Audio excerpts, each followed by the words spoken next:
Heuvels, vlaaien, vastelavond en moeder Maas stroomt door zijn besluit.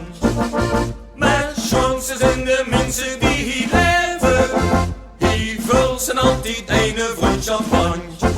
Die laat zich die kind zijn mag die wonen, dus nou niet schonen, dan moet ze met land. Ons leven hier, dat moeten we belonen, het is fantastisch en we zijn besluit.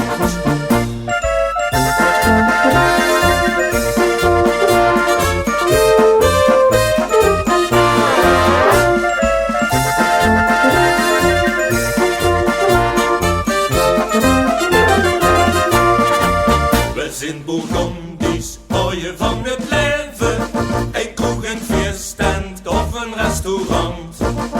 En s'avonds